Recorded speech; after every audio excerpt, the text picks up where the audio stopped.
Mais uma vez, aqui estamos para fazer mais uma conversa, né, sobre o Marshall. Na verdade, a nossa última conversa, que já está bastante longa, sobre esse que é considerado muitas vezes como sendo aí um marco para o desenvolvimento do que a gente veio a entender durante o século XX como escola neoclássica, né? A gente vê isso, evidentemente, né? A importância do Marshall, até hoje, nos livros de microeconomia, por exemplo, tem a demanda marshalliana, né? Por exemplo, né? Que é saber como é que varia a demanda de acordo com a renda e com os preços, né? Estudando efeito de substituição, efeito renda, etc., né? Conceitos, como a gente já viu nas últimas conversas, né? Lei da demanda, excedente do consumidor, elasticidade de preço da demanda, gráficos de oferta e demanda, curto prazo, longo prazo, isso tudo está presente nos livros de micro, do Varian, né? Principalmente, que eu imagino que ainda é usado entre os estudantes aí de microeconomia, mas a gente está apontando aí, na verdade, que embora esses conceitos estejam ali presentes no Alfred Marshall, né, desse livro aí de 1890, os Principles, os famosos Principles, que aí foram importantes durante algumas décadas, nas décadas seguintes, né, a gente está observando que, na verdade, não é simplesmente que o conceito foi tirado do Marshall e colocado lá no Varian. Não é isso, né? A gente está tentando mostrar aqui que a discussão do Marshall surge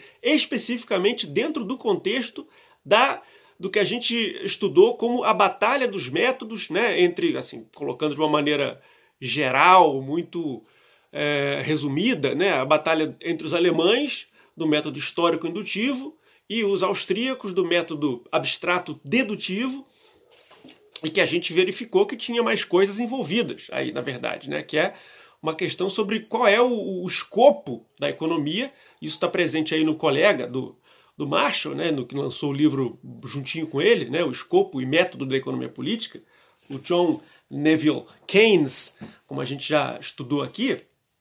Então, é dentro desse contexto que o Marshall está tratando, né? E dentro desse contexto é o tipo de economia que surge aí no final do século XIX e no iniciozinho do século XX vai ser algo que na Alemanha, com o Weber, né, que também vai estar organizando aí manuais de economia, vai ser a chamada Sozialökonomik, né, uma economia social. E para o Marshall, aí, nas primeiras edições desses princípios dele, vai estar delineada aí a ideia de uma social economics, né? Uma economia social, como a gente já mencionou aqui, né? Então a gente tem que entender e a gente está verificando isso, na verdade, né? A gente está comentando em todos esses vídeos como, a partir de que surgem esses conceitos de elasticidade, por exemplo. Na elasticidade, a gente viu que o Marshall sempre está associando isso a consumo não de uma forma abstrata ou simplesmente numérica, né? Se vocês lerem o livro, vocês vão verificar que tem zero de equações no corpo do texto, né? O Marshall normalmente as deixa nos apêndices, né? No último apêndice do livro, um apêndice matemático. Então, o que está acontecendo nesse contexto é justamente você não esquecer de como unir o geral, universal, ao particular, né? Não se perder aí nesse assunto da batalha dos métodos, que a gente discutiu já bastante, né? Como que a gente une o geral, o universal e o particular, né? Sem esquecer um do outro, né? E aí a proposta na Alemanha e na Inglaterra de dividir o campo da economia em diversas partes, para a gente esquecer, e o Marshall está muito preocupado, né, em fazer um livro de economia, que ele admitidamente vai dizer que é geral, que é bastante universal, etc., mas sem esquecer dessas questões, duas especificamente, né, dos ideais que a gente tem que atingir e do tipo de reforma e do tipo de política pública que a gente vai sugerir dentro desse contexto que a gente já viu aqui do final do século XIX, que é de formação das sementes aí dos estados de bem-estar que vão se fortalecer e aí se territorializar definitivamente, né, no meio do século XX, após a Segunda Guerra Mundial, né? Então o Marshall já está tratando desse tipo de coisa no final, e a gente vai ver exatamente isso hoje, nesse aspecto do livro 6, que é o livro que trata da distribuição, né? Só para a gente rememorar, lá no comecinho a gente viu que o Marshall, para evitar cair nas falácias lógicas, né, tão comuns no método dedutivo, para evitar também confundir o que é com o que deve ser, que é o caso do normativo dos alemães, tratou de inventar o que ele chamou de senso comum treinado, né? Quer dizer, o economista deve trabalhar preferivelmente com números, mas deve saber como pegar os dados, como organizar esses dados e como fazer inferência sobre eles. Mas para fazer isso, eu tenho que ter uma percepção treinada, ter imaginação para poder imaginar aquilo com relação ao ideal, razão, né, e simpatia, né, como vocês estão lembrados. E precisa disso tudo para saber como usar as cláusulas ceteris paribus, né, para não assumir como constante algo que não está constante no horizonte temporal que você está trabalhando, né? Então essa é a grande questão que o Marshall vai lidar aí, no livro 1, e aí, como a gente viu, ele aplica isso no livro 3, como a gente mencionou aqui, a questão dos níveis de renda para o pessoal que está estudando a elasticidade. Quer dizer, elasticidade com relação a que tipo de renda? Para o rico, para a classe média ou para o pobre, né? A mesma coisa com o excedente do consumidor, como a gente viu. O excedente do consumidor não pode ser visto como sendo simplesmente aquele cálculo de área que a gente faz na micro, mas tem que entender como aquele cálculo de área está relacionado com o bem-estar, né? Quer dizer, a gente deu o exemplo, se eu não me engano, aqui daquele filme Super Size Me, né? Acho a Dieta do Palhaço, é o título em português, que mostra justamente que o fato de você ter um excedente maior em termos materiais não significa uma vida melhor, né? Então, ou seja, a questão do que é bom, a questão do que é o bem, é uma questão ética, está presente aí, portanto, na análise do Marshall. Por isso que a gente chama a análise dele não simplesmente de economia pura, mas de uma economia social, especificamente, né? Então, nesse livro 1 ele fez isso, no livro 3 ele estudou isso, no livro 5, que a gente viu no nosso último encontro, ele estuda como se dá a união aí do consumo, né, da ideia de consumo com a produção, ou seja, a oferta que produz, a demanda que consome, aí junta os dois no livro 5. Ele colocou a questão do tempo aí sendo central para entender essa oferta e demanda, e aí colocou várias coisas que não existem mais no VARIA hoje em dia, né? Por exemplo, a gente falou ali muitas vezes de não confundir o simples cálculo do ponto de equilíbrio, né? O Marshall diz ali, isso não é exatamente um ponto de equilíbrio, é o que ele chama de estado estacionário, né? Embora ele use a palavra equilíbrio muitas vezes no texto também. Mas esse estado estacionário é um estado onde ele está colocando aí que as forças que atuam tendem a levar a economia, mas essas forças aí são muito além do puramente econômico. Elas são forças que envolvem questões físicas, né? Questões... por exemplo, a produtividade do solo ou a produtividade de uma máquina, questões morais, por exemplo, o nível de organização e capacidade de trabalho, capacidade de autocontrole dos trabalhadores, por exemplo. Então, esses pontos, né, não são simples pontos de equilíbrio lá onde a gente calcula um número, né, mas são, na verdade, pontos em que a gente deve focar como sendo... permeados de questões extraeconômicas, né? É esse o ponto central aí do nosso Marshall, né? Então, por isso ele vai fazer aquela distinção, né? No VARIA a gente calcula aqui, ponto de oferta, ponto de equilíbrio. Aí o Marshall vai fazer uma distinção, que a gente já falou, para não confundir aquele ponto que a gente tem aqui de equilíbrio de oferta e demanda, né? Aquele preço dali, como sendo o preço de equilíbrio, como sendo igual ao preço que deve ser, né? Ou um preço normal. Ele fala, não, são coisas diferentes, né? Um preço normal, quer dizer, que representa esse conjunto de forças que atua ali naquele ponto de equilíbrio, é diferente do preço de mercado, necessariamente, né? O preço de mercado pode estar acima ou abaixo do preço normal. Isso, por exemplo, e da mesma forma, é diferente do que a gente considera como justo, né? A gente deu o exemplo aqui dos ex-escravos que trabalham para um grande fazendeiro, né? Quer dizer, se o salário dele acaba caindo muito baixo, isso não quer dizer que esse preço embora esteja de acordo com o que é normal naquele contexto social, seja considerado justo. Não precisa ser. Tem duas coisas aí. Lembrem também dessa mesma questão que a gente foi vista já no John Neville Keynes, né, quando ele sugere separar a economia pura do que é moral, que são relativos aos ideais que a gente tem. Né? Então a questão é saber em que medida esse nível salarial é ideal, é moralmente válido, é bom, faz a gente chegar no bem. Né? Esse é o ponto que a gente está tratando aqui. E para nós agora, né, o Marshall vai trabalhar com, a gente está mencionando aqui, depois de ver essa questão de oferta e demanda que estamos falando aqui, no livro 6, a distribuição. Né? Então, quer dizer, uma vez que você tem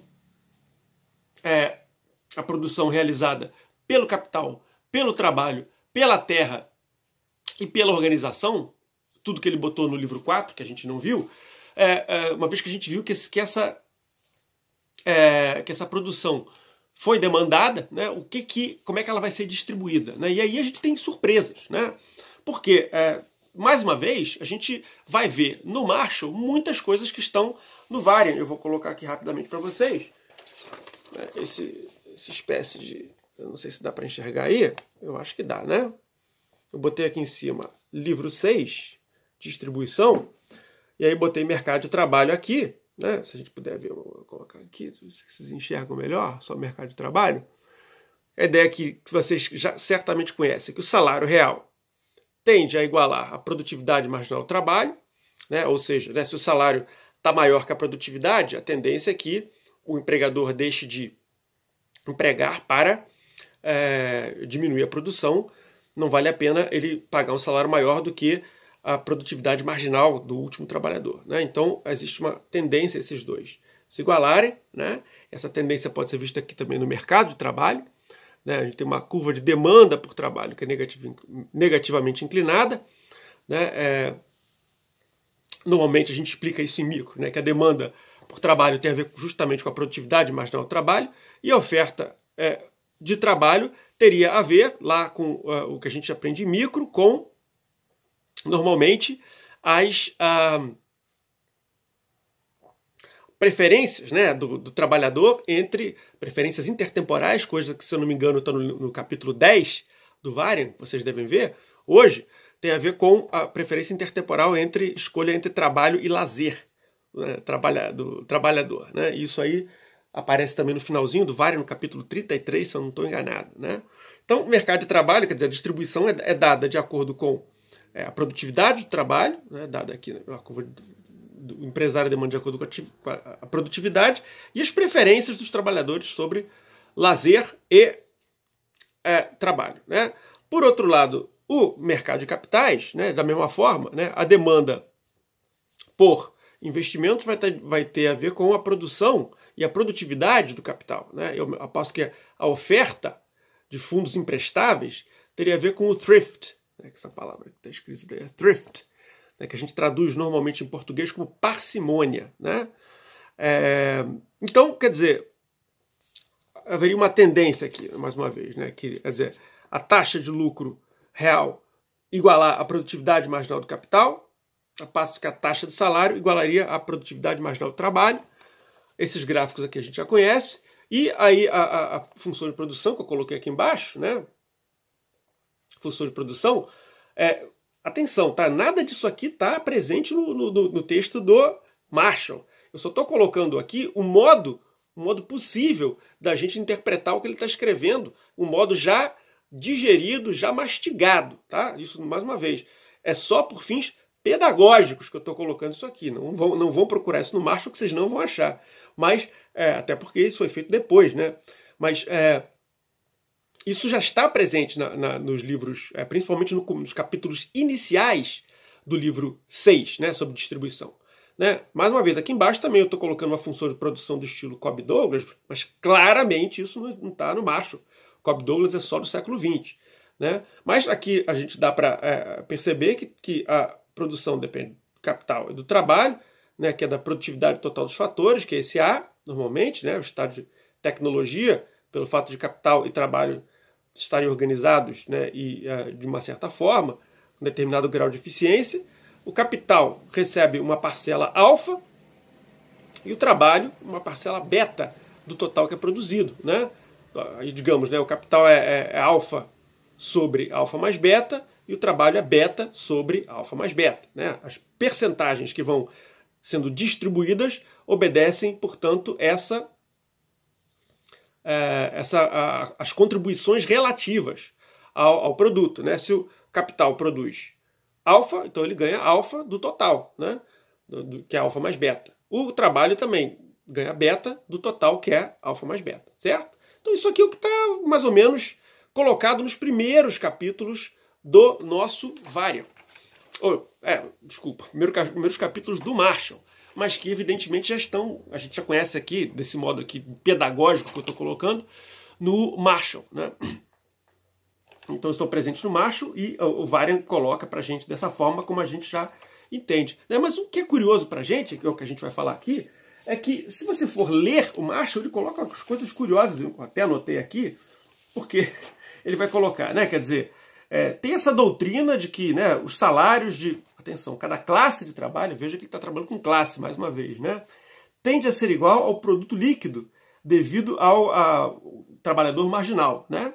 Ele coloca isso numa frase, ok, tem essa tendência, mas isso não é um fundamento válido para qualquer pretensão de teoria, né? E logo depois ele coloca, né, os salários não são exatamente governados pelo preço de oferta e o preço de demanda do trabalho, mas pelo conjunto de causas que governam oferta e demanda, né?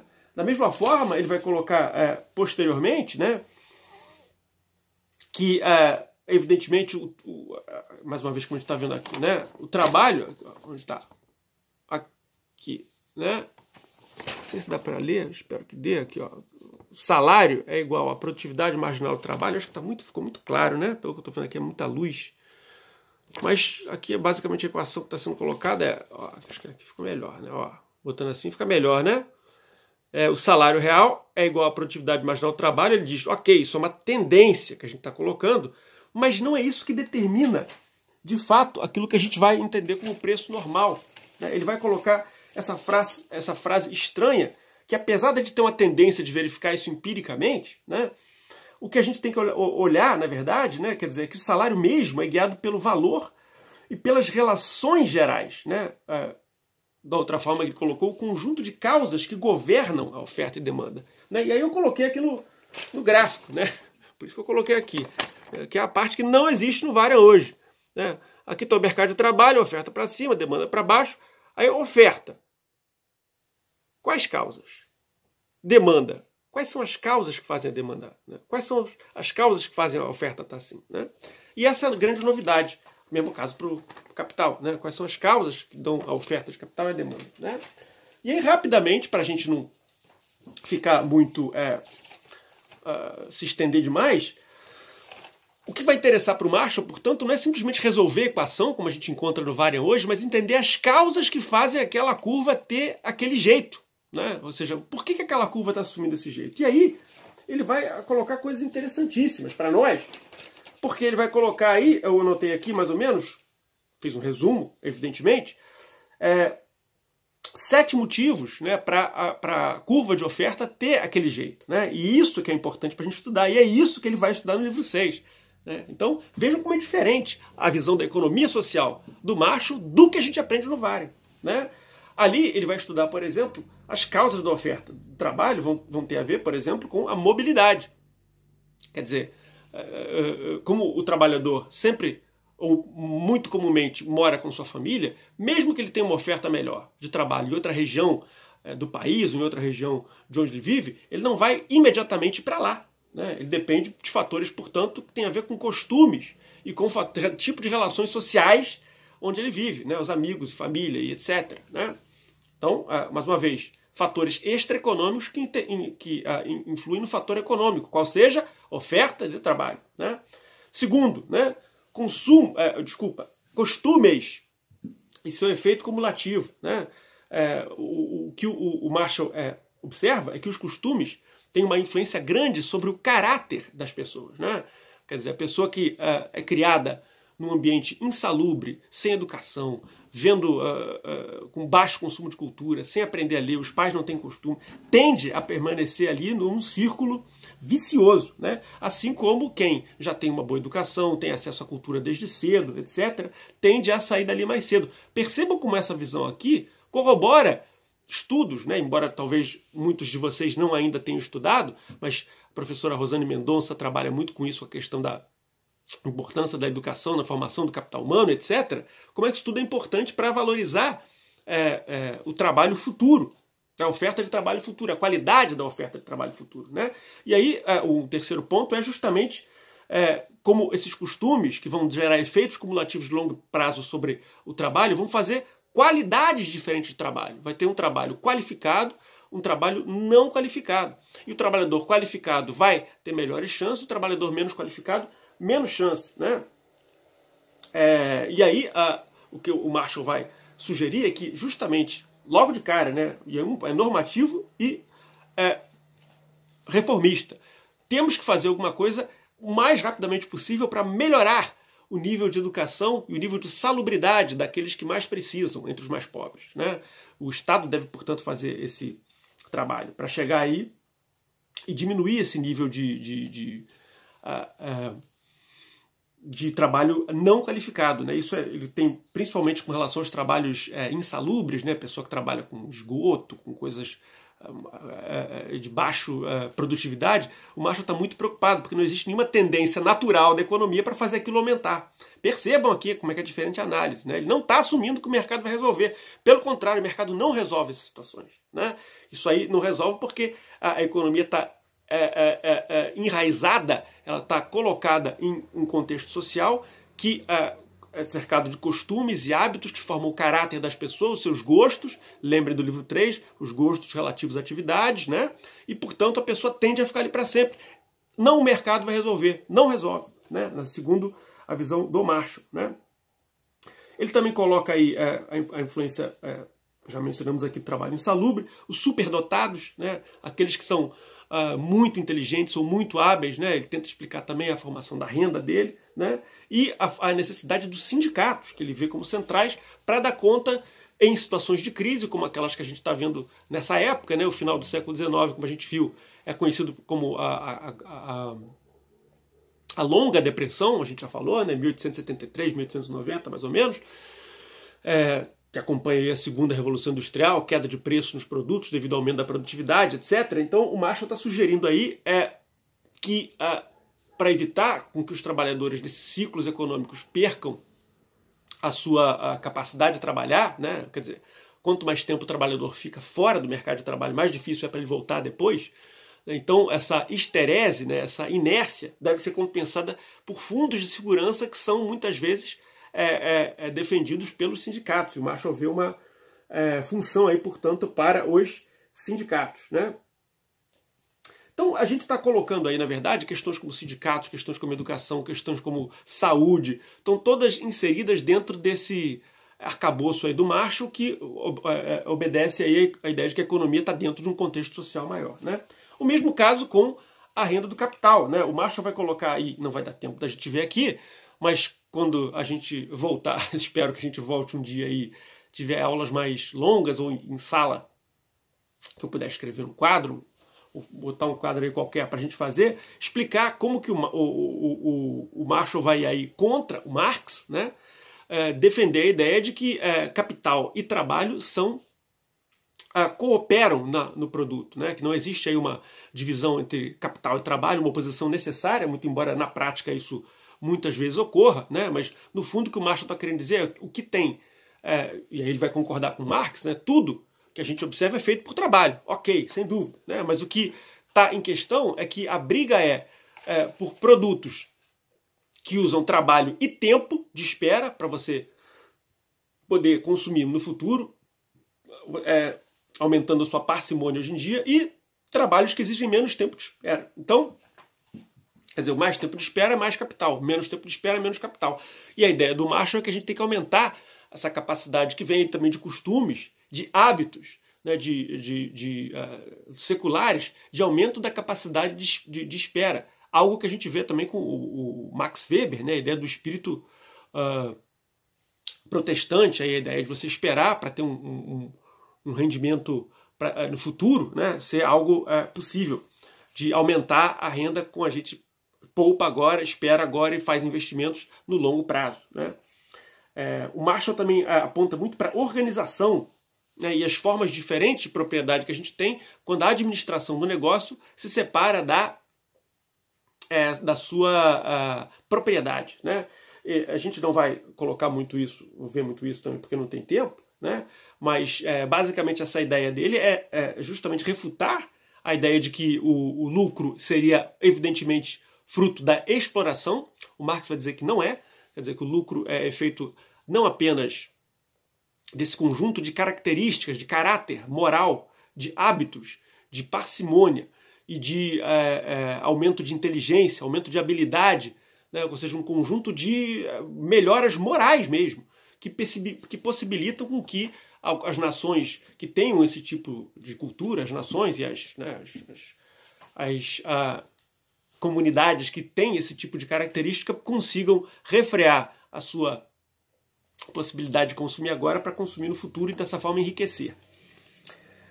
Né? Então, vamos terminando aqui já, né? O capítulo 6, desculpa, o livro 6, né? O capítulo 8 do livro 6, ele termina de uma maneira muito interessante, porque ele vai colocar todas essas possíveis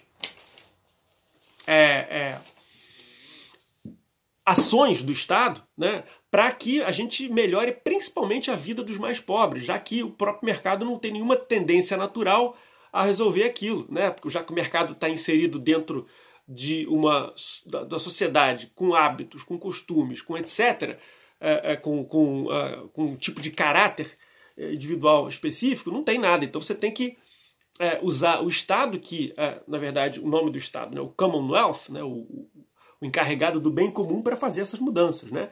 E o Marshall explicitamente, porque acredita na cooperação entre capital e trabalho, vai bater muito e propor aí a sua via reformista e não revolucionária para o aprimoramento do sistema de liberdade, né? Ou o que a gente chama de capitalismo, certo? Então, ou seja, a gente deve haver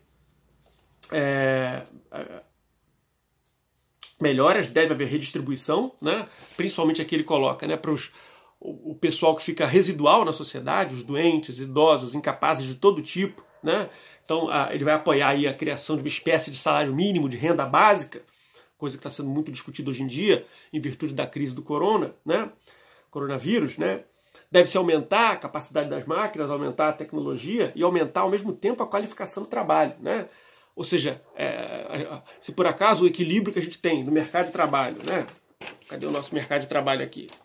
Se o nosso mercado de trabalho aqui, o nosso equilíbrio de mercado de trabalho está num salário real aqui muito baixo, isso não quer dizer que a gente deve manter esse salário de forma nenhuma, certo? O que o Marshall deve dizer, a gente tem que fazer de todo o possível para alterar ou ajudar o Estado, que é encarregado do bem-estar coletivo, alterar o caráter, hábitos, de forma a aumentar esse salário real. Quer dizer, e a ideia de renda básica permite isso. Sempre tem a ideia de que já vem do Adam Smith, né, que uma renda maior tende a promover não mais vagabundagem, como a gente muitas vezes o argumento, né, que você, por exemplo, dá um programa de renda básica para a pessoa, mas aí o cara não vai trabalhar, né?